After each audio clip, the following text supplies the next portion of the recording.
Today in the news, we got another new chip from Nvidia, and we flesh out our cheat sheet for AMD's upcoming GPUs. What's up guys, I'm Snows, and this is your boot sequence.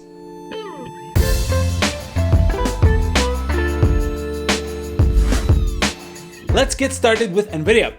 Lately, the rumor mill has been super active on the green side. We heard about the RTX 3080 with 20 gigabytes of VRAM, a 3070 with 16 gigabytes of VRAM, and an upgraded 3070, likely a TI, with 6,144 Cuda cores and more. And about a few days ago, all of those came crumbling down with sources at AIBs allegedly confirming the cancellation of all three of these cards.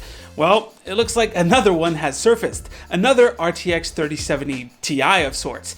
Originally, the RTX 3070 Ti was rumored to have 6,144 Cuda cores, that's 128 more than the upcoming RTX 3070, the official one, and this new rumored version would be on the same GA102 chip as the RTX 3080. It would feature 58 SMs compared to the 46 on the RTX 3070 and 7,424 Cuda cores, an upgrade of 1,536 Cuda cores over the original RTX 3070, which is based on the GA104 chip. All of that with the same TGP as the RTX 3080, 320 watts. It would also get the same VRAM as the RTX 3080 at 10 gigabytes of GDDR6X. Remember that the RTX 3070 actually sports 8 gigabytes of GDDR6 non-X. Honestly, I'm not surprised another variant has been spotted. As is, it seems like Nvidia is simply testing as many options and configurations as it can, looking for a way to keep the top spot against whatever AMD might deliver. Will this leak/rumor come to fruition? Maybe, but until then, we have RX 6000 to look forward to. Speaking of AMD's RX 6000, I built a sort of cheat sheet for the future a few episodes ago, something we could use to compare the rumors and the leaks to reality after the event.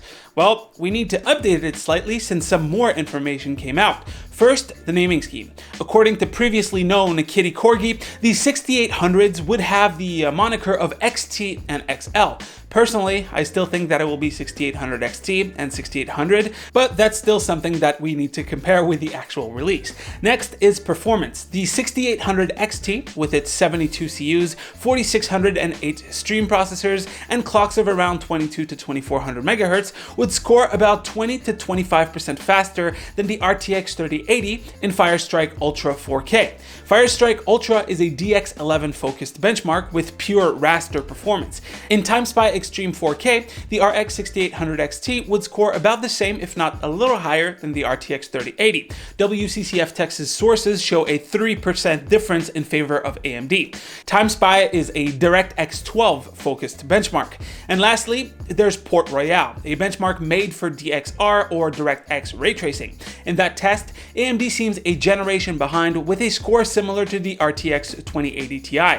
When compared to the RTX 3080, the RX 6800 XT is about 18% slower. So yeah, RDNA 2's ray tracing isn't that great when compared to Nvidia's offerings. Then there's a slight update on the clock side of things. Patrick Scher, who's been on top of things lately, shared some engineering samples clock speeds which allegedly come from ASUS STRIX cards. Specifically, clock speeds through 3D Mark 11, a fairly old DirectX 11 benchmark. Across the three systems tested, he posted the average clock speed, the median, and the max clock speeds. You can pause if you want to read them out, but more interestingly, he posted a breakdown of the average clocks for the first system while running the benchmark.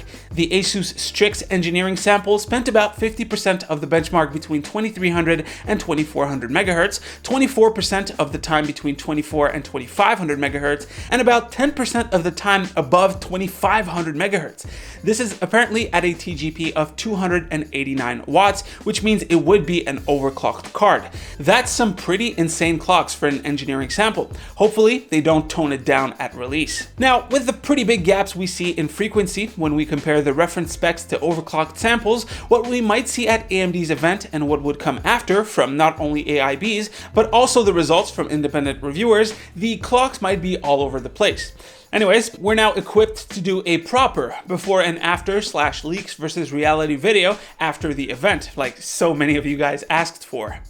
And that's pretty much it for the catch-up, guys. Hopefully you've enjoyed. Drop a like if you liked it, a comment if you want to talk about today's stories. As usual, you can click right here to see the latest video right here to subscribe to the channel. Stay frosty, my dudes, and I'll see you on the next one. Take care.